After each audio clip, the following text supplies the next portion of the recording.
News 18 का special podcast देख रहे हैं आप। आपके साथ मैं हूं ममता तिवारी। इस बार अगस्त के महीने में एक खगोलीय घटना भी हो रही है। सूर्य ग्रहण लगने जा रहा है। हालांकि ये भारत में दिखाई तो नहीं देगा, लेकिन क्या इसका प्रभाव पड़ेगा और किस दिन ये लग रहा है, क्योंकि उस दिन हरियाली अमावस्या भी है। और क्योंकि हरियाली अमावस्या है तो बहुत सारे लोग व्रत भी रखते हैं, पूजा पाठ करते हैं। लेकिन जब सूर्य ग्रहण लग रहा है तो क्या व्रत रखना सही है या नहीं, बहुत सारे लोगों के मन में कन्फ्यूजन है। तो इसी कन्फ्यूजन को दूर करने के लिए आज हमारे बीच मौजूद हैं ज्योतिषाचार्य डॉक्टर नितिशा मल्होत्रा। बहुत धन्यवाद नितिशा जी आपका इस स्पेशल पॉडकास्ट में हमारे साथ शामिल होने के लिए। सबसे पहला सवाल, सूर्य ग्रहण कब है? देखिए, जो श्रावण माह की अमावस्या तिथि पड़ रही है उसी दिन सूर्य ग्रहण लगने जा रहा है और ये 18 साल के बाद लग रहा है। यानी 2008 के करीब श्रावण माह में सूर्य ग्रहण पड़ा था।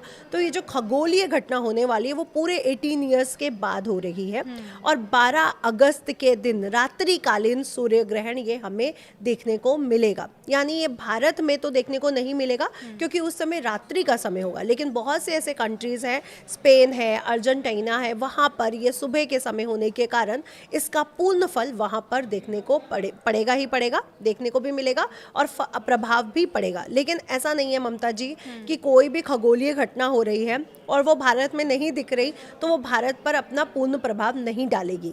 भले ही पूर्ण प्रभाव ना डाले लेकिन आंशिक प्रभाव तो डालेगी, क्योंकि सूर्य ग्रहण लगने जा रहा है और सूर्य हमारी आत्मा है, सूर्य हमारी सरकार है, सूर्य हमारा नेतृत्व है, सूर्य सत्ता है, सूर्य राजनीति है।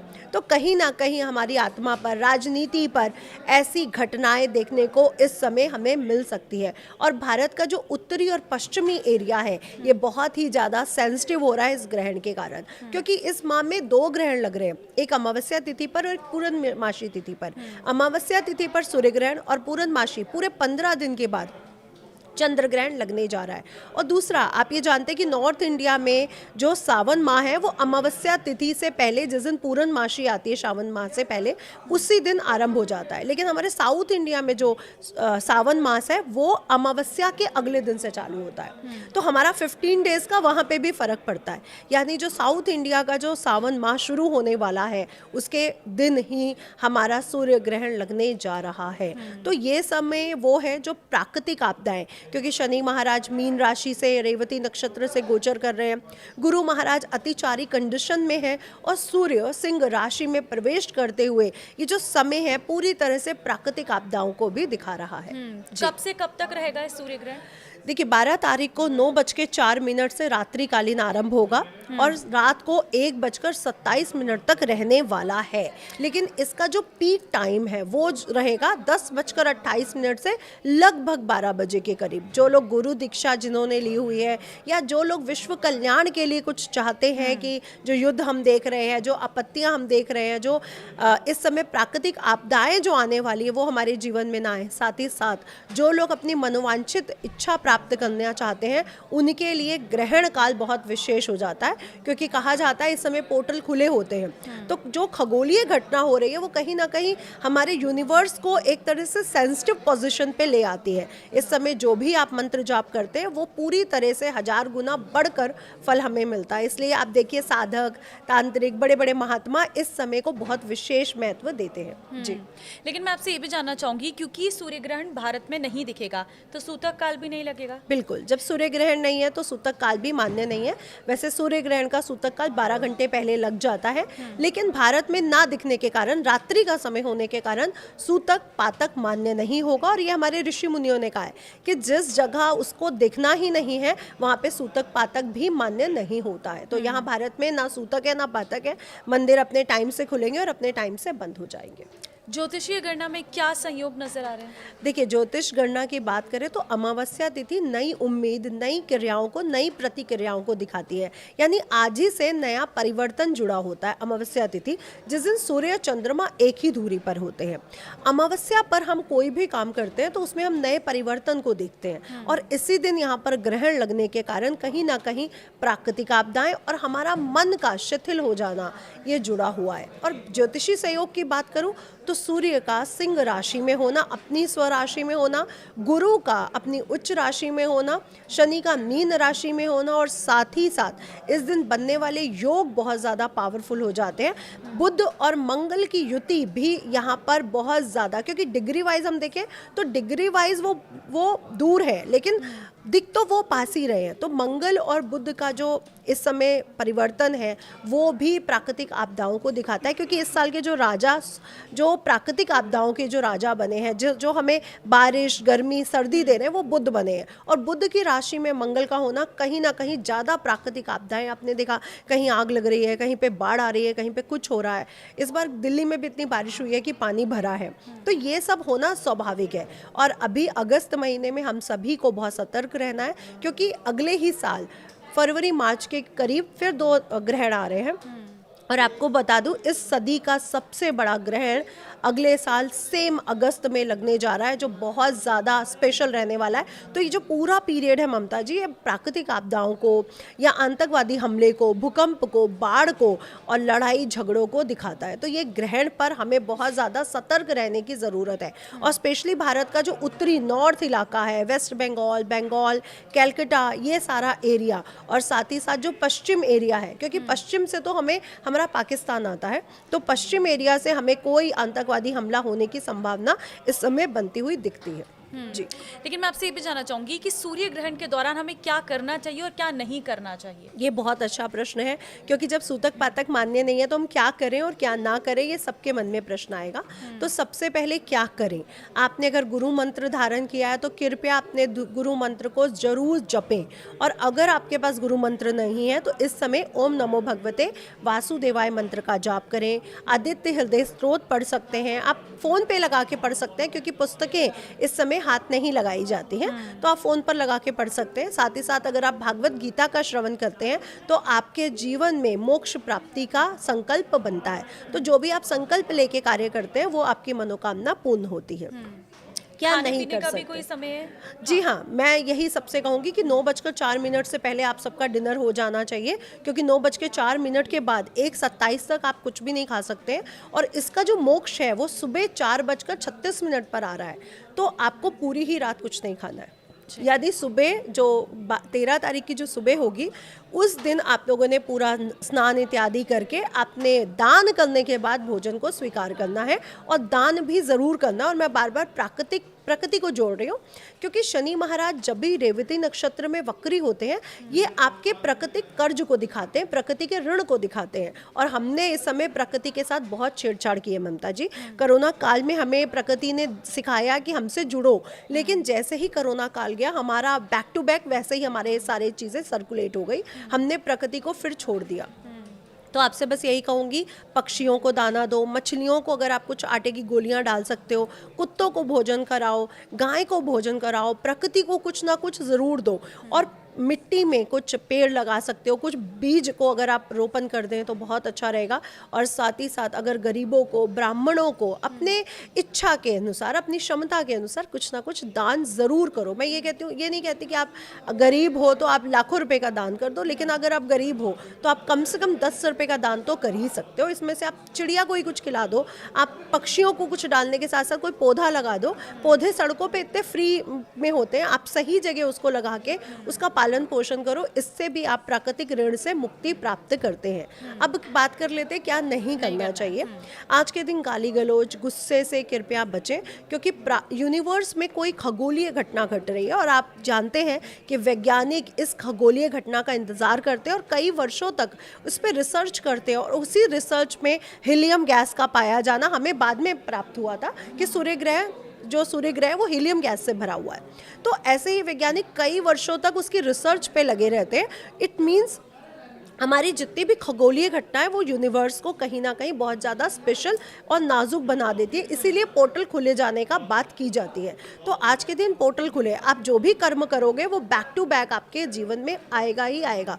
एक तो अमावस्या तिथि हो जाती है और भी ज़्यादा स्पेशल हो जाती है, जो नए परिवर्तन को दिखाती है।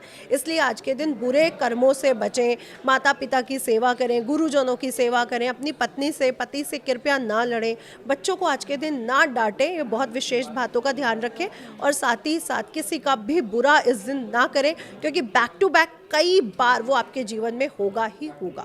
इसलिए इस दिन को बहुत स्पेशल उसमें ले। भले ही भारत में ये ग्रहण देखने को नहीं मिल रहा, लेकिन आपकी कुंडली में, आपके शरीर में एक सूर्य है, उसको ग्रहण लग रहा है, तो उसका इम्पैक्ट हमारे शरीर पर भी पड़ेगा।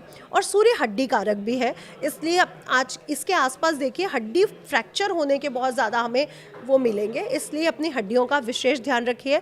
इससे बचने के लिए आप गेहूं का दान कर सकते हैं दूसरे दिन, और साथ ही साथ आदित्य हृदय स्त्रोत का जाप करने से आपको हड्डी संबंधित जितनी भी बीमारियां वो दूर होंगी। लेकिन पाप कर्मों से बचने की राय मैं ज़रूर दूंगी जी। लेकिन कहते हैं कि ना इस दिन कोई शुभ कार्य नहीं करना चाहिए, पूरे दिन ही नहीं करना चाहिए, जब ग्रहण लग रहा है तब नहीं करना चाहिए। देखिए बिल्कुल पूरा दिन ही नहीं करना चाहिए, क्योंकि सूर्य ग्रहण के कुछ दिन पहले से ही इम्पैक्ट देखने को मिल जाते हैं। आप देखिए कहीं पे बाढ़ आ रही है, कहीं पे आग लग रही है, कहीं पे लड़ाई झगड़े हो रहे हैं, कहीं पे एक्सीडेंट हो रहे हैं, फ्रैक्चर्स हो रहे हैं, तो उसका इम्पैक्ट शुरू हो चुका है। वो 12 को तो घटित होगा सिर्फ, और ये कर्क राशि के अश्लेषा नक्षत्र से घटित होना शुरू होगा, और सिंह राशि के 20 डिग्री मघा नक्षत्र तक इसका असर देखा जाएगा। इसलिए जो भी अश्लेषा नक्षत्र में जन्मे हैं, कर्क राशि में जन्मे हैं, सिंह राशि में जन्मे हैं, मघा नक्षत्र में जन्मे हैं, उनको ये इम्पैक्ट देखने को मिलेगा ही मिलेगा। तो इसलिए सब सतर्क रहें, क्योंकि आसपास ममता जी कोई बहुत बड़ा आतंकवादी हमला हो सकता है भारत में भी, और कंट्रीज़ जहाँ पे ये देखने को मिल रहा है। प्राकृतिक आपदाएं हमें बहुत ज़्यादा देखने को मिलेंगी, और हो सकता है कि बंगाल से, वेस्ट बंगाल से कहीं ना कहीं कुछ लोग घुसपैठ भी करें जो भारत के लिए अच्छे ना हो। और धर्म के प्रति, क्योंकि हम लोग देख रहे हैं धर्म के प्रति इस साल बहुत ज़्यादा विवाद उठ रहे हैं, तो धर्म के प्रति, क्योंकि सूर्य सत्ता है, धर्म के प्रति ऐसा विवाद उठना जिसमें सत्ता यानी सरकार जुड़ी हो, ऐसा भी होने के चांसेस बन रहे हैं। कोई बड़े नेता को हेल्थ प्रॉब्लम आना, या ये अगस्त से लेके अगले फरवरी दूसरे ग्रहण के बीच में उसका सत्ता परिवर्तन हो जाए, या उसको पद से ही निष्कासित कर दिया जाए और दूसरा मंत्री वहाँ पे आके बैठे, ऐसा होने के चांसेस भी भारत में देखने को मिलेंगे ही मिलेंगे। और ये ग्रहण अमेरिका के लिए तो बहुत बुरा है, क्योंकि ट्रंप जी के बोर्ड चार्ट में भी सेम सिंह राशि और कर्क राशि का ग्रहण है, और इस साल ये दूसरा सूर्य ग्रहण लगने जा रहा है जो कर्क राशि और सिंह राशि में लगने जा रहा है। और चंद्र ग्रहण तो उनके बोर्ड चार्ट में है, चंद्रमा और केतु उनके बोर्ड चार्ट में एक साथ है, तो ये ग्रहण उन पर भी बहुत भारी पड़ेगा। और नेक्स्ट सेम एक साल तक ये ग्रहण का असर हमें पूरे अमेरिका पर देखने को मिलेगा, और अगले साल अगस्त के करीब जब सदी का सबसे बड़ा ग्रहण पड़ेगा जो 16 मिनट तक लगभग होगा, उस दिन तक अमेरिका के लिए समय बहुत ज़्यादा भारी रहने वाला है जी। अब आपसे ये भी जानना चाहूंगी कि इस दौरान क्या कोई मंत्रों का जाप करना चाहिए हमें? बिल्कुल, तो सबसे पहले जिनके पास गुरु मंत्र है, क्योंकि गुरु मंत्र बताया नहीं जाता, तो अपने गुरु मंत्रों का जाप करें, जो भी गुरु ने आपको मंत्र दिया है। जो लोग गुरु दीक्षित नहीं हैं वो ओम नमो भगवते वासुदेवाय का जाप करें। साथ ही साथ आदित्य हृदय स्त्रोत, रामायण, गीता और राम रक्षा स्त्रोत अगर आप पढ़ लेते हैं तो आपके लिए बहुत विशेष रहेगा। देखिए राम रक्षा स्त्रोत, राम प्रभु राम आपके हर उस दुष्ट परिणाम से आपकी रक्षा करते हैं, और जिसने भी राम रक्षा स्त्रोत पढ़ा है, अगर 40 दिन लगातार पढ़ा है तो उसके सभी काम होने लग जाते हैं। यहाँ से शुरू करके आप संकल्प को लेकर के अपनी मनोकामना को पूर्ण करते हुए इसको 40 दिन श्रवण करें, पूरे सावन और भाद्र मास में। आप देखेंगे कि जो भी आपके कार्य रुके थे, कोई प्रमोशन रुका था, सरकारी नौकरी का कुछ रुका हुआ था, या वंश वृद्धि से रिलेटेड कुछ रुका था, व्यापार अच्छा नहीं चल रहा था, तो आपको राम रक्षा स्त्रोत से सभी कार्यों में अच्छे फल प्राप्त होते हैं। अगर आपके घर में हेल्थ प्रॉब्लम्स बहुत है, पूरे घर में कभी कोई बीमार है, कभी कोई बीमार है, तो भी राम रक्षा स्त्रोत से आप अपनी हेल्थ प्रॉब्लम्स को भी दूर कर सकते हैं। इस दिन दुर्गा कवच का पाठ बहुत विशेष हो जाता है, तो लोग दुर्गा कवच भी पढ़ सकते हैं। लोगों को दुर्गा कवच याद भी है ममता जी, तो वो श्रवण कर सकते हैं। और गर्भवती महिलाओं के लिए? देखिए गर्भवती महिलाओं के लिए भले ही यहाँ पे सूतक पातक नहीं है, भले ही ग्रहण नहीं है, लेकिन सूर्य को ग्रहण लग रहा है, तो अपने जो परंपरा है उनकी सासू माँ के द्वारा कि जो चंदन है, लाल चंदन या लाल मिट्टी का लेपन गर्भ पर किया जाता है उसको ठंडक देने के लिए, तो वो सब ज़रूर करें।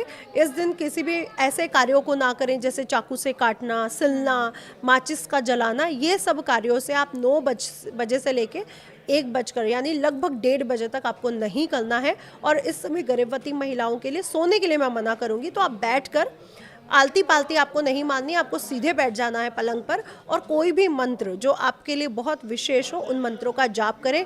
इस समय सोने के लिए मैं नहीं कहूँगी, स्पेशली गर्भवती महिलाओं को। हाँ, बुजुर्ग और बच्चे सो सकते हैं, लेकिन जब वो सो रहे हो तो इस बात का विशेष ध्यान रखें कि उनकी बॉडी कहीं ना कहीं लिपटी ना हो एक दूसरे से। अगर वो सीधे सो रहे हैं तो कोई प्रॉब्लम नहीं है। तो अगर आपके घर में छोटा बच्चा है तो इस पीरियड के बीच में उसे सीधा सुलाने की कोशिश करें, अन्यथा अगर आप जगा के रख सकते हैं तो बहुत विशेष रहेगा। दुनिया पर क्या प्रभाव पड़ेगा इस सूर्य ग्रहण का? दुनिया पर प्राकृतिक आपदाएं, कहीं पर सुनामी आना, कहीं पर भूकंप आना, कहीं पर ज्वालामुखी फटना। अब आप कहेंगे कि ये सब क्यों हो रहा है? देखिए, मंगल ग्रह मिथुन राशि से गोचर कर रहा है, जो बुध की राशि है, उसके लिए विरोधाभास को उत्पन्न करती है और मंगल ही ज्वालामुखी और भूकंप को दिखाता है। और आप सुन भी रही हैं कि आप खुद, क्योंकि अभी आसपास भी हमने बहुत छोटे छोटे भूकंप को देखा है, तो भूकंप की आवृत्ति या ज्वालामुखी फटना ये सब हो सकता है। दूसरा, जल से संबंधित आपदाएं, कर्क राशि जो जलीय राशि है वहाँ पर गुरु का बैठना, मीन राशि जो जलीय राशि है वहाँ पर शनि का बैठना, तो जल से संबंधित आपदाएं, सुनामी और बाढ़ का दिखना या पानी का भर जाना, ये सब कठिनाइयाँ हमारे जीवन में उत्पन्न करेगा।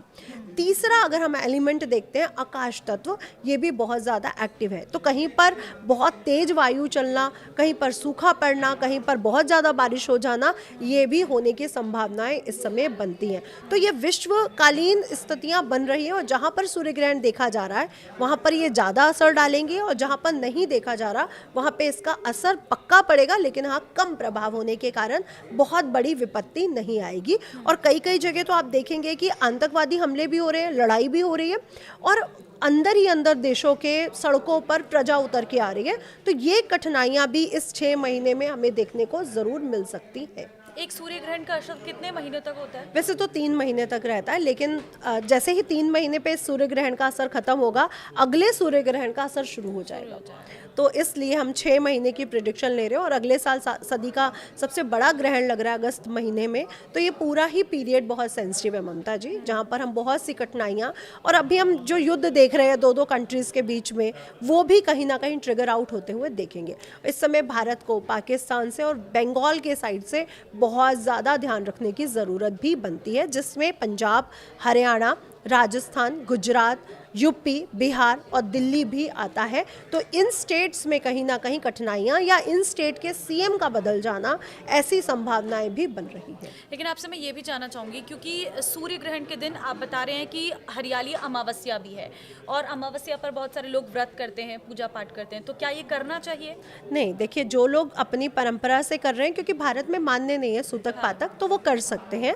लेकिन जो लोग नया शुरू करने जा रहे हैं वो कृपया ना करें, क्योंकि आज के दिन आप नया कार्य शुरू नहीं कर सकते, ग्रहण लग रहा है। जो लोग कर रहे हैं कई सालों से, कई वर्षों से, वो कर सकते हैं सिर्फ। इसलिए इस बात का विशेष ध्यान रखें और आज के दिन कोई नया कार्य आपको शुरू नहीं करना है कि हमने कोई नया व्यापार करना है या नई यात्रा करनी है, तो इन सभी कार्यों से आपको बचने की राय जरूर दी जाएगी। अब एक एक राशियों में अगर आप बता सकें कि किस राशि में क्या प्रभाव पड़ेगा? बहुत ही अच्छा है, क्योंकि राशि वाइज तो लोग सुनना चाहते हैं कि हमारी राशि पर क्या प्रभाव पड़ेगा। तो सबसे पहले कालपुरुष की प्रथम राशि मेष राशि, और ये चंद्र राशि पर आधारित है। जिनकी भी कुंडली में चंद्रमा उस राशि में बैठे हुए हैं उसका प्रेडिक्शन किया जा रहा है, क्योंकि वैदिक ज्योतिष चंद्रमा कालीन प्रेडिक्शन ही किया जाता है। मेष राशि के कर्क राशि यानी चतुर्थ भाव पे इसका इम्पैक्ट होगा और चतुर्थ से पंचम तक इसका इम्पैक्ट पड़ेगा। जो लोग छोटे बच्चे हैं उनके स्वास्थ्य संबंधी दिक्कतें देखने को मिल सकती हैं और एजुकेशन में कहीं ना कहीं कठिनाई इन 6 महीनों में देखने को आपको मिल सकती है। साथ ही साथ मेष राशि वालों के लिए इस समय प्रॉपर्टी, वाहन लेने के लिए मैं ज़रूर मना करूंगी और अपनी मदर का इस समय अगर उनके स्वास्थ्य का ध्यान रखते हैं तो बहुत विशेष फलों की प्राप्ति होगी। साथ ही साथ मैं कहूँगी, अगर आपके प्रेम संबंध चल रहे हैं तो इस समय अपने प्रेम संबंधों को संभाल के चले, अन्यथा लड़ाई होने के संभावनाएं भी बन रही हैं। दूसरा, शिक्षा के क्षेत्र से जो जुड़े हुए लोग हैं उनको विशेष इस समय ध्यान देने की ज़रूरत बनेगी। मेष राशि वाले अपने पेट का इस समय ध्यान रखें, स्पेशली अगस्त महीना कहीं ना कहीं आपको सूर्य ग्रहण के आसपास पेट संबंधी दिक्कतें भी परेशान कर सकती हैं। तो मेष राशि वालों ने क्या करना है, आपने सिर्फ और सिर्फ गेहूं और गुड़ का दान करना है। पूरा महीना कर सकते हैं तो बहुत अच्छा। शिवलिंग पर गेहूं चढ़ाने से भी आपके सूर्य ग्रहण के जो असर है, जो प्रभाव है, वो कम हो जाएगा। साथ ही साथ अपने माता पिता की सेवा ज़रूर करें, ये आपके लिए बहुत ज़्यादा विशेष रहेगी। हनुमान चालीसा, सूर्य आदित्य स्तोत्र आप ज़रूर पढ़ें। वृषभ राशि की बात कर लेते हैं तो वृषभ राशि के तृतीय और चतुर्थ भाव में ये ग्रहण लगने जा रहा है, यानी ये समय आपको अपने मैनेजमेंट स्किल्स पर बहुत ज़्यादा ध्यान देना है। भाई बहनों से विवाद से बचना है, अन्यथा आपको दिक्कतें पहुंच सकती हैं। और जिनको ब्लड प्रेशर या हार्ट संबंधित दिक्कतें हैं, उनको भी बहुत ज़्यादा सतर्क रहने की ज़रूरत इस समय बनी हुई है। तो अगर आपको हार्ट संबंधित दिक्कतें हैं तो डॉक्टर से सही समय पर उपचार लेते रहें, अन्यथा कष्ट बढ़ सकता है। आपसे मैं बस यही कहूँगी, अपने मैनेजमेंट स्किल्स पर काम करें, बॉस के साथ इस समय उलझने से बचें, और अगर कोई धार्मिक यात्रा करना चाहते हैं तो आपके लिए विशेष प्रभावशाली रहने वाली है।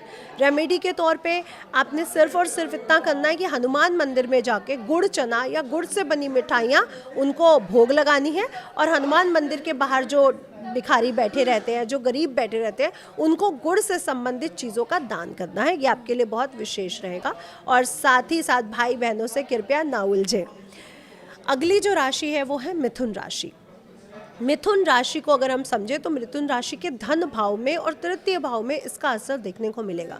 मिथुन राशि, सतर्क हो जाओ, ना किसी से पैसा लो, ना किसी को दो। अगर इस समय आप किसी के ऊपर पैसा खर्च करते हो या ऋण देते हो या ऋण लेते हो तो आपके लिए उतरना या पैसे का दोबारा मिलना मुश्किल हो जाएगा, इसलिए पैसे के लेन देन से बचने की राय आपको दी जा रही है। अपनी फैमिली के साथ समय ज़रूर बिताएं, क्योंकि इस समय आपका व्यापार का विस्तार हो रहा है, तो कहीं ना कहीं आप अपनी फैमिली को सही समय नहीं देंगे, इस कारण आपके फैमिली में लड़ाई झगड़े होने की संभावनाएं बन सकती हैं। अपनी वाणी की कठोरता पर ध्यान दीजिए, आपके शब्दों के कारण आपके पारिवारिक रिश्ते कहीं ना कहीं खराब हो रहे हैं, तो थोड़ा सा ध्यान देने की आवश्यकता आपको ज़रूर बनेगी। आप जितना राम रक्षा स्त्रोत पढ़ते हैं उतना ही आपके लिए विशेष रहेगा। इस समय बड़े निर्णय से आपको बचना है। आपके लिए जो गुड न्यूज़ है वो ये है कि आपके व्यापार का विस्तार होगा और धन से संबंधित जो मुश्किलें आ रही थी वो दूर होंगी। बस ऋण लेने और ऋण देने से बचने की राय आपको दी जा रही है। अगली राशि है कर्क राशि। कर्क राशि में ही ये ग्रहण लगने जा रहा है, तो आप अपने स्वास्थ्य का, स्पेशली मानसिक स्वास्थ्य का बहुत ध्यान रखें। इस समय आपको पैसे के लेन देन से बचना है। पैसे से संबंधित कोई बड़ा फ्रॉड इस समय आपके साथ हो सकता है, और साथ ही साथ स्वास्थ्य संबंधी दिक्कतें भी आपको परेशान कर सकती हैं। करना क्या है, आपने जितना ज़्यादा शिव उपासना इस समय करते हैं, शिव जी पर आप गुड़ वाला जल चढ़ाएं, यानी रात को आपको एवरी नाइट गुड़ को पानी में भिगोना है, एक लोटे में, पीतल, तांबा, चांदी कुछ भी आप ले सकते हैं। दूसरे दिन इसका जलाभिषेक शिवलिंग पे करें। इससे आपकी मानसिक परेशानियां दूर होंगी और जो स्वास्थ्य संबंधी दिक्कतें हैं वो भी दूर होंगी। पेट संबंधी दिक्कतें इस समय आपको बहुत परेशान कर सकती हैं। अगली है सिंह राशि। सिंह राशि आपके स्वामी सूर्य को ग्रहण लगने जा रहा है, तो प्लीज़ आप बहुत विशेष ध्यान रखें। आपको हड्डियों से संबंधित दिक्कत हो सकती है, आंखों से संबंधित दिक्कत हो सकती है, इस चीज़ को आपने बहुत ज़्यादा विशेष ध्यान रखना है। और 12th हाउस यानी हस्बैंड वाइफ में थोड़ी सी लड़ाई झगड़ा हो जाना या रात को अच्छे से नींद ना आना, जिसके कारण दूसरे दिन थकावट महसूस होना, ये सब कंडीशन आपके लिए बन रही हैं। तो हड्डियों को मतलब अगर आप कुछ खेल कूद रहे हैं या कुछ भी ऐसा कर रहे हैं तो ध्यान रखें थोड़ा सा। और साथ ही साथ अपने मन पर बहुत ध्यान रखें, क्योंकि आपका मन इस समय बहुत ज़्यादा विचलित और बहुत ज़्यादा परेशान रह सकता है। इसके लिए आप ओम नमः शिवाय का जाप कर सकते हैं। विष्णु सहस्त्र नाम का अगर आप जाप करते हैं तो आपके लिए विशेष प्रभावशाली रहेगा। मैं आपको बस इतना सतर्क रहने के लिए कहूँगी कि इस समय आपके लिए कोई कंट्रोवर्सी, कोई दुश्मन का सतर्क हो जाना, जो आपके नाम पर कोई लांछन आना या फिर हड्डियों संबंधित दोष को दिखा रहा है, तो ये दो चीज़ों से आपको बचने की राय ज़रूर दी जाएगी। कन्या राशि। कन्या राशि के लाभ स्थान में ये ग्रहण लग रहा है ममता जी, तो कन्या राशि की बल्ले बल्ले होने जा रही है। इनके लिए ग्रहण बहुत विशेष रहने वाला है। आपके सभी कार्य पूर्ण होते हुए नजर आएंगे। आपको जो प्रमोशन, जो भी दिक्कतें आज तक आ रही थी वो सब दूर हो जाएंगी और आपको बहुत शुभ फलों की प्राप्ति होगी। लेकिन अगर आपके घर में कोई छोटा बच्चा है तो उसके स्वास्थ्य का आपको ध्यान रखने की ज़रूरत है, या फिर कन्या राशि वाले खुद शिक्षा से जुड़े हैं तो अपनी शिक्षा पर 100% ध्यान दीजिए। ये 2 चीज़ों का अगर आप ध्यान रख लेते हैं तो ये सूर्य ग्रहण आपके लिए बहुत विशेष शुभ रह सकता है। आपने करना क्या है, हरी चीज़ों का दान करना है। गाय को आटे से बनी रोटी या हरी चीज़ें जैसे पालक है, चौरा है, वो गाय को ज़रूर खिलाएं, जिससे आपके जीवन में ये ग्रहण बहुत शुभ फल लेकर आ सके। अगली राशि है तुला राशि। तुला राशि के दशम भाव में ये ग्रहण लगने जा रहा है, यानी करियर में कहीं ना कहीं उठापटक हो सकती है। बहुत ज़्यादा आपको ध्यान रखना है कि आपके जॉब में आपके कुलीग्स, आपके बॉस से आपकी कोई भी लड़ाई झगड़ा ना हो, कोई विवाद ना हो। साथ ही साथ कोई ऐसा भी इंसान हो सकता है जो आपके लिए षड्यंत्र करे, तो थोड़ा सा तुला राशि अपने षड्यंत्रों से बच के चलें। इस समय आपको किसी विवाद में नहीं पड़ना है। अपने करियर पर पूर्ण ध्यान दीजिए और फोकस रहिए, विवाद से बच के रहिए। आपने क्या करना है, आप जितना हो सके उतना किसी ब्राह्मण को जाकर सफ़ेद चीज़ें, गुड़ से बनी चीज़ें, आटा ज़रूर दान करिए। तो दूध और आटा अगर आप किसी ब्राह्मण के घर पहुंचाते हैं तो आपके लिए विशेष फलों की प्राप्ति प्राप्त होगी। अगली राशि है वृश्चिक राशि। वृश्चिक राशि के भाग्य स्थान पे ममता जी ये ग्रहण लगने जा रहा है, और वृश्चिक राशि के स्वामी मंगल जो मिथुन राशि से गोचर कर रहे हैं, उनके लिए ये ग्रहण बिल्कुल भी शुभ नहीं है। तो आपके लिए नेम फेम को लेकर के कोई बड़ी घटना घटित हो सकती है इस पीरियड में, इसलिए बेहद ध्यान रखें, सतर्क रहें। पिता के स्वास्थ्य का बहुत ज़्यादा ध्यान रखें। पिता या बाबा दादा कोई ना कोई इस समय बड़े लंबी बीमारी से गुजर रहा है और उनको स्वास्थ्य संबंधी दिक्कतें आ सकती हैं। ये समय आपको करना क्या है, इस समय अपने भाई बहनों से विवाद से बचें और कोई धार्मिक यात्रा ज़रूर करें। अगर बारिशों के सीज़न में आप धार्मिक यात्रा नहीं कर पा रहे हैं तो सावन के समाप्ति के बाद भी आप धार्मिक यात्रा ज़रूर करें, ये आपको विशेष फल देगा। और अगर आप अपने घर से थोड़े दूर जाकर किसी प्रसिद्ध हनुमान मंदिर में हनुमान जी को चोला चढ़ाते हैं तो आपके लिए विशेष फलों की प्राप्ति होगी, और जो भी कठिनाइयाँ इस ग्रहण के कारण आपके जीवन में उत्पन्न हो रही हैं वो भी दूर होंगी। अगली राशि है धनु राशि। धनु राशि के स्वामी गुरु महाराज कर्क राशि से गोचर कर रहे हैं और वहीं पे ये ग्रहण लग रहा है। तो धनु राशि आप भी सतर्क हो जाओ। पेट संबंधित या हार्मोन संबंधी दिक्कतें आपको हो सकती हैं। परिवार में कोई कलह कलेश के कारण, कोई वार्तालाप के कारण आपका मूड थोड़ा सा स्विंग रह सकता है, मूड खराब रह सकता है। तो अपने परिवार को थोड़ा सपोर्ट देने का समय है आपके लिए। अपने परिवार के साथ समय बिताएं और जो भी वहाँ पे विवाद हो रहे हैं उनसे बचने के लिए उनसे खुलकर बात करें ताकि वो विवाद आप समाप्त कर सकें। साथ ही साथ धनु राशि के लिए मैं ये कहूँगी, जितना आप गुरुजनों के आश्रम में जाकर या नदी किनारे, जो गंगा नदी है, जमुना नदी है, उसके किनारे जाकर साधु संतों को कुछ भी अपनी क्षमता के अनुसार खिलाते हैं, वो आपके लिए बहुत विशेष रहेगा। इस समय जो प्रॉपर्टी आपकी है, जो पेरेंटल प्रॉपर्टी है, उस विवाद से अगर आप बच सके तो ज़रूर बचें। शेयर मार्केट में आपको निवेश करने के लिए मना करूँगी। अगली राशि है मकर राशि। मकर राशि के सप्तम भाव में ग्रहण लग रहा है। मकर राशि सतर्क हो जाओ, अपने पार्टनर से बिल्कुल नहीं उलझना, नहीं तो आपके बुरे दिन शुरू हो सकते हैं। तो अपने पार्टनर से लड़ाई से, विवाद से बचें। अपने पार्टनर के स्वास्थ्य का ध्यान ज़रूर रखें। ये समय आपकी पेट संबंधित बीमारियां या फिर पार्टनर के साथ विवाद होने के चांसेस बढ़ रहे हैं, तो आपको थोड़ा सा ध्यान रखने की ज़रूरत यहाँ पर बनेगी। साथ ही साथ जो लोग अपने पार्टनर के साथ अच्छा व्यवहार नहीं करते हैं, मकर राशि वाले, उनके जीवन में ये पुराने कर्मों के जागृत का समय है। इसलिए आज भी संभल जाइए, अपने पार्टनर के साथ अच्छे व्यवहार को करिए, अन्यथा आपको कठिनाई आ सकती है। दूसरा, आपसे ये कहूँगी कि ये समय आपके लिए बहुत विशेष है। काले तिल, सफ़ेद तिल, गुड़ के साथ या सप्त अनाजा, 7 टाइप्स ऑफ ग्रेन्स शिवलिंग पे चढ़ाना शुरू कर दें। आपका स्वास्थ्य भी अच्छा रहेगा और विवाद भी आपसे दूर रहेंगे। अगली राशि है कुंभ राशि। कुंभ राशि वाले भी यहाँ पे सतर्क हो जाएं, क्योंकि 15 ही दिन बाद कुंभ राशि के शतभिषा नक्षत्र में चंद्र ग्रहण लगने जा रहा है। तो आपको भी ये समय बहुत सतर्क रहना है। मानसिक उलझनें आपको बहुत परेशान कर सकती हैं और कहीं ना कहीं रोग, ऋण, शत्रु आपका एक्टिवेट हो सकता है।